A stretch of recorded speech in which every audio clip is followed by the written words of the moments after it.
itu berlandaskan Al-Quran dan Al-Hadis yang diambil dari Rasulullah SAW. Ada beberapa kitab yang terpercaya atau yang biasa dikenal dengan Kutubus Sittah, 6 kitab hadis. Yang pertama Sahihul Bukhari, Sahih Imam Muslim, lalu At-Tirmidzi, Sunan At-Tirmidzi, yang selanjutnya An-Nasai dan juga Abi Daud dan lain sebagainya. Ada lagi ditambahkan oleh ulama, menambah 3 menjadi Kutubut Tis'ah, 9 kitab hadis.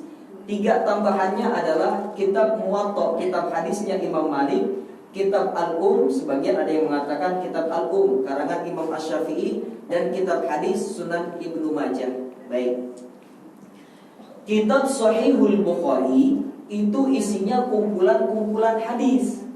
Enggak ada penjelasannya, isinya cuma sanad, matan. Fathul Bari yang ada di rumah saya itu kurang lebih ada 20 jilid yang saya punya, keluaran Darul Hadis Al-Qahirah.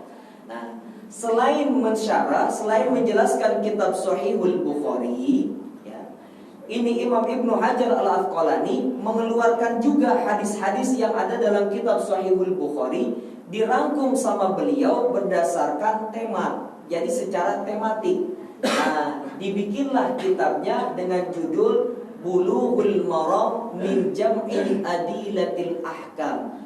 Mungkin sering kita dengarnya. Nah, kitab dari Sahihul Bukhari yang dikeluarkan hadis-hadisnya oleh Ibnu Hajar Al-Asqalani yang berjudul Bulughul Maram, ini sama beberapa ulama disyarah, dijelaskan. Salah satunya ada nama kitabnya Ibanatul Ahkam. Dan yang kedua ada nama kitabnya Subulus Salam karangan Imam As-Sun'ani. Nah, maka pada pertemuan kita akan membahas kitab Subulus Salam karangan Imam As-Sun'ani, syarah kitabnya Imam Ibnu Hajar Al-Asqalani yang berjudul Bulughul Maram min Jam'i Adillatil Ahkam. Kita belajar harus tahu juga dari mana asal muasalnya, dan biar jelas apa yang dipelajari ini kitabnya. Saya langsung lengkap ke jilid yang kedua. Jilid yang kedua, ini di jilid yang kedua ini tentang masalah bab sholatut tatawwu, atau kami artikan secara bebas rahasia di balik waktu sholat. Kalau kita nanti, maka nanti kita perjelas satu persatu. Allahu Akbar. Gitu. Nah, ini bagaimana hukumnya dan lain sebagainya kita akan jelaskan. Sebelum kita bahas masalah tentang sholatnya, kita bahas dulu masalah tentang rahasia di balik waktu sholat. Baik. Sebelum kita bahas tentang waktu sholat, di dalam kitab ini hadis yang pertama ini. Sholat itu perkara yang paling penting. Ini kenapa pembahasan saya ini yang saya bahas. Sholat itu amalan yang pertama yang dipinta di muka bumi ini. Seorang pertama dihisab, sholatnya baik, yang lainnya baik. Kalau sholatnya udah buruk, maka yang lainnya akan ikut buruk. Maka perkara inilah yang akan kita bahas. Ini mengapa sholat yang menjadi tema utama pembahasan kita di setiap pertemuan ini. Baik, saya akan hanya menyampaikan satu saja. Nanti diperjelas di pertemuan-pertemuan selanjutnya, insya Allah ketika kita ada banyak umur dan bisa silaturahim kembali. Baik. Di sini dibilang hadis yang pertama, hadis riwayat Imam Muslim nomor hadis 422. Bu, Bapak sekalian, kalau orang dulu di Betawi, kalau ustadznya, kiainya semuanya udah ngomong, itu pada diam, pada dengerin sami'na wa ata'na. Orang sekarang beda, ustadznya ngomong langsung cari di Google, bener kagak dia ngomongin. Sampai ditanya, ustadz itu hadisnya rawinya siapa, nomor hadisnya berapa? Emang kenapa? Ente minta nomor hadisnya, mau nyari? Enggak, pengen tahu aja. Sampai segitunya, nggak apa-apa, nggak masalah. Baik. Hadis riwayat Imam Muslim nomor hadis ke-422. Dikisahkan hadis ini oleh seorang sahabat namanya Rabi'ah. Saya tanya dulu. Kira Baik, kita lanjut. Rabi'ah ini memang seorang ulama seorang waliullah.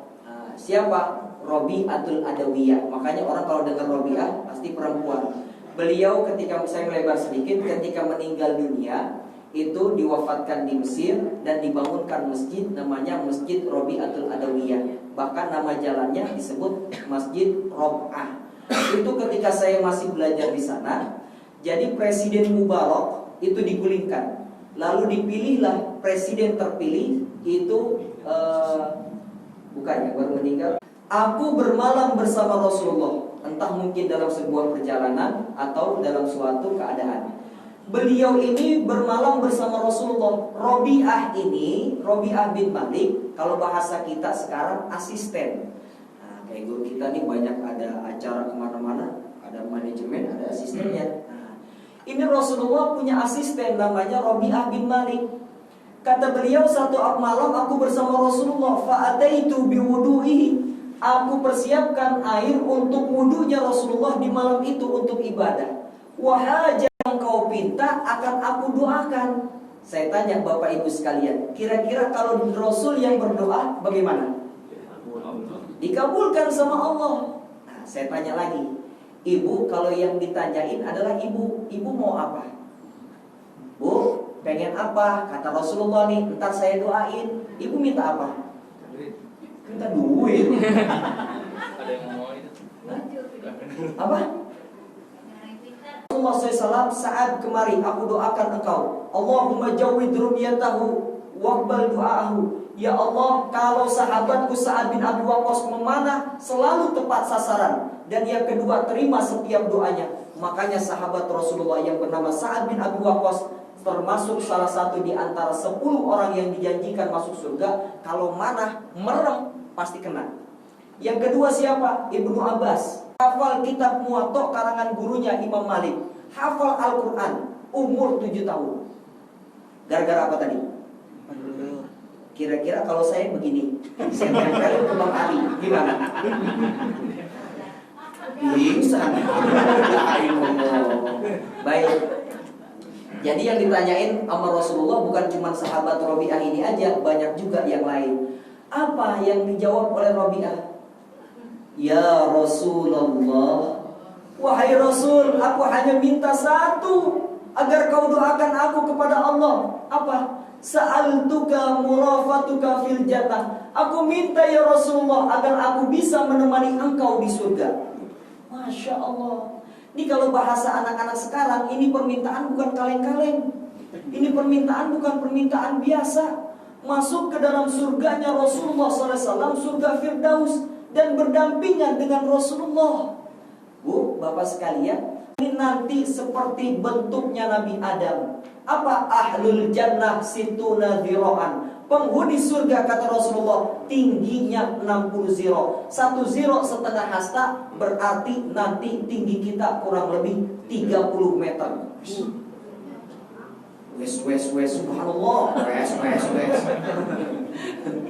Masya Allah. Bahkan dalam riwayat lain kata Rasulullah, nabul kafir, wajirsul kafir, mislu Uhud. Gigi geraham orang-orang penduduk ahli neraka, gigi taringnya orang-orang ahli neraka itu segede gunung Uhud. Masya Allah. Giginya segede gunung Uhud, badannya segede apa? Jadi jangan dibayangkan nanti kita ini seperti sekarang. Ya, kita kembali. Lah ini dia minta surganya surga Firdaus, berdampingan sama Rasul. Minta surga, udah pasti nih didoain sama Rasulullah masuk surga. Yang kedua minta apa? Kan kemarin ada film baru tuh, film Aladdin. Begitu digosok lampunya keluar jin yang main Will Smith. Minta 3 permintaan. Apa yang kau minta akan aku kabulkan. Pertama surga udah. Yang kedua apa yang kedua? Kira-kira Bang Hafid minta apa? Salat tahajud, duha dan lain sebagainya. Maka kalau kita mau bersanding bersama Rasulullah di surga, syarat yang pertama yaitu perbanyak sholat. Orang yang banyak bersujud kepada Allah, menjaga sholatnya, insya Allah nanti di surga laksana 2 jari ini. Masya Allah. Jadi saya melebar sedikit nih. Ini saya belum masuk, ini belum bahas. Ustaz, ada nggak yang lain yang bisa masuk ke dalam surga bersama Rasulullah? Ada. Tadi saya ngobrol sama Ustaz Ali 5. Ustaz berapa putra putrinya? Alhamdulillah Ustaz 5. Wah, kalah saya. Nah, saya baru 2. Putri semuanya Ustaz. Masya Allah. Ada dalam sebuah hadis Rasulullah SAW, sama-sama ya hadis Rasulullah SAW. Guru saya Syekh Ali Jum'ah, beliau selalu pesan, kalau beliau melafazkan hadis, kita suruh ngikut. Kata beliau, biar berkah mengucapkan Rasulullah SAW bersabda, hadis riwayat Imam Muslim nomor hadis ke 1418.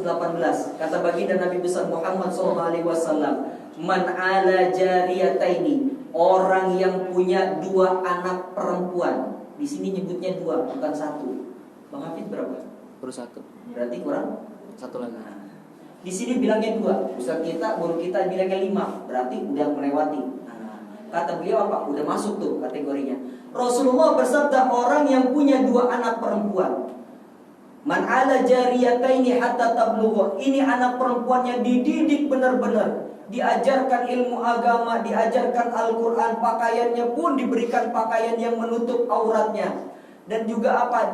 Semuanya dijaga ini anak. Hatta tablugha, sampai datang masa akil baliknya, dinikahkan 2 anak putrinya ini. Maka kata Rasulullah SAW, jangan salah, anak perempuan punya keistimewaan.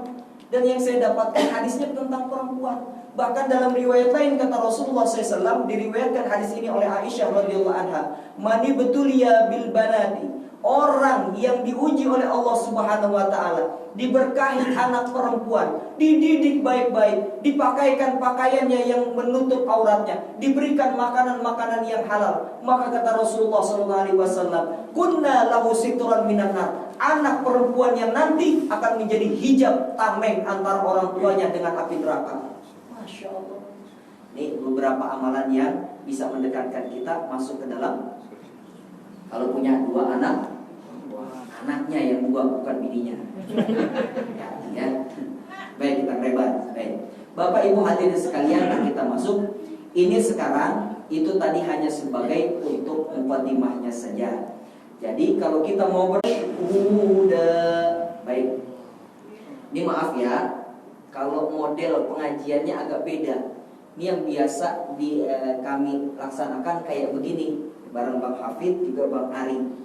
Jadi pakai metode dalam kitab tarbiyah, ada yang namanya wasailul idhah, alat peraga. Jadi kalau dulu saya di Gontor ngajarin bahasa Arab, nggak pakai dikasih tahu artinya, kolamun diunjukin. Nggak tahu dikasih artinya tahu. Oh, kolamun artinya dari jasad Allah perlihatkan balasan surga kepada mereka. Mereka melihat, makanya disebut syahid. Mereka menyaksikan apa yang mereka saksikan sebelum ruhnya ini keluar dari jasad. Mereka saksikan balasan surga dari Allah. Makanya orang-orang yang meninggal mati syahid, kebanyakan wajahnya sumringah, ada yang tersenyum, ada janji Allah itu nyata. Gampangnya begini logikanya. Bapak di kantor dapat rezeki nomplok, langsung nelpon istrinya di rumah. Ibu ditelepon, ibu, Masya Allah ayah, ini bapak dapat rezeki ini dari kantor. Ntar abis makan siang, ibu bapak transfer ke rekening ibu 450 juta. Kira-kira ibu gimana? Sumringah. Al-Quran dijelaskan oleh Al-Quran. Contohnya apa? Inna anzalnahu fi lailatul qadr wa ma adraka ma lailatul qadr. Tahukah kalian apa itu malam Lailatul Qadar? Lailatul Qadri khairum min alfi syahr. Al-Quran dijelaskan oleh Al-Quran. Nah, dalam ayat yang kedua, Masya Allah, saya kalau membawakan hadis ini saya agak merinding. Ya Allah, Allahumma sholli. Itu yang pertama ya, sholat subuh, sholat yang disaksikan oleh malaikatnya Allah.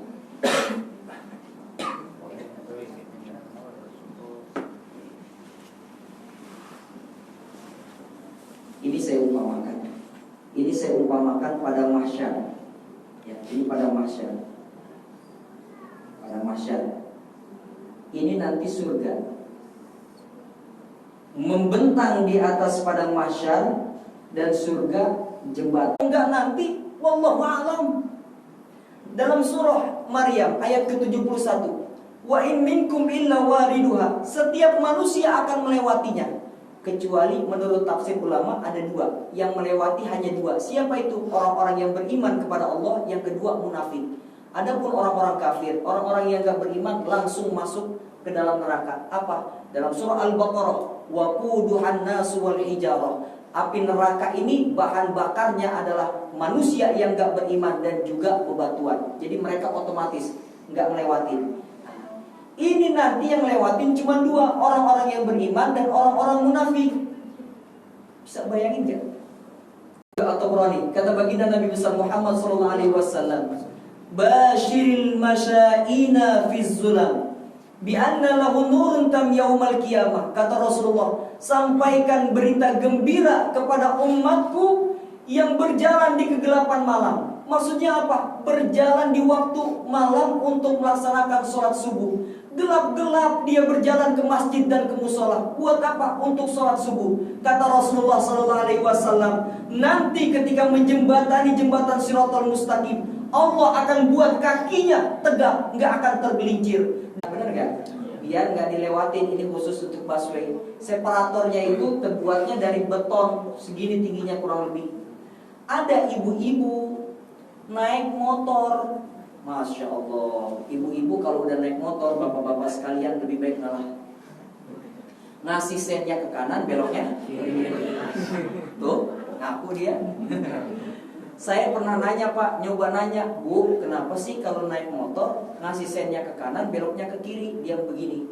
Jadi begini Pak Ustadz, kita itu mau belok ke kiri, makanya kita kasih sen ke kanan, biar yang belakang, lu ke belakang, lu ke sono ke kanan, lu ke kiri, oh begini. Masya Allah. Jadi orang kalau sudah sholat subuhnya berjamaah, seharian itu dia ada dalam penjagaan Allah. Lalu gimana Ustadz? Ada yang nanya, pengajian KPK, Ustadz, salah satu penyidik kami, Pak Novel Baswedan, itu kan kenanya pas habis sholat subuh, benar gak? Pak Novel Baswedan itu kena air keras. Orang kalau sholat subuh ini janjinya Rasulullah, dia ada dalam penjagaan Allah. Sama, saya juga belum. Saya belum pernah juga, jujur. Sholat kita ibadah itu yang pertama harus berdasarkan ilmu. Gak cukup juga dengan ilmu dan semangat. Ibadahlah dengan cara cerdas. Banyak amalan-amalan yang ringan tapi pahalanya besar. Rasulullah SAW bersabda, yuk sama-sama terakhir. Qala Rasulullah sallallahu alaihi wasallam, man shalla subha fi jama'atin faka'annama shalla al-laila kullahu. Rasulullah SAW bersabda, man shalla subha fi jama'atin, orang yang sholat subuh berjamaah di masjid atau di musola, maka kata Rasulullah, faka'annama shallal laila kullahu, dia dapatkan pahala orang yang sholat malam semalaman suntuk. Jadi kalau besok nih kita sholat subuh berjamaah,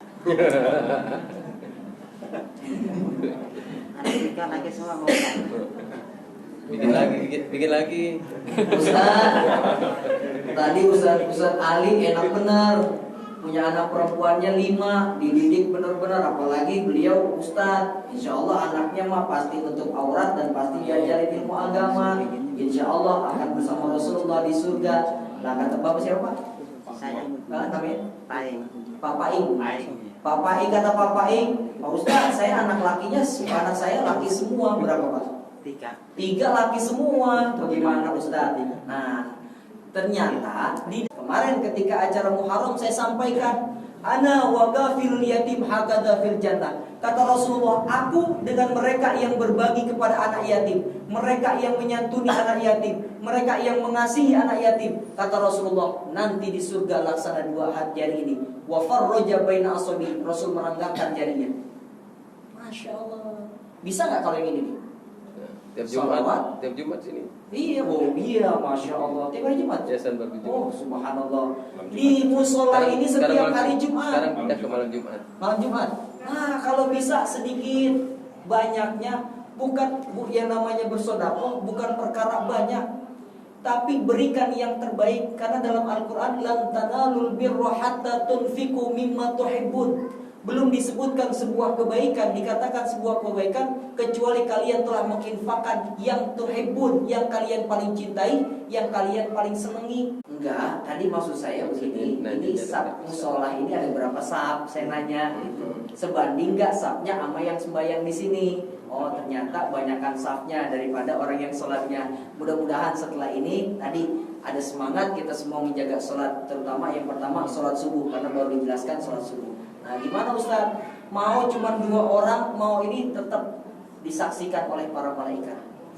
Mau cuma di sini imamnya Ustaz Abu Bakar dengan antum aja berdua, tetap malaikat akan turun dan menyaksikan sholat-sholat kita. Gitu ya.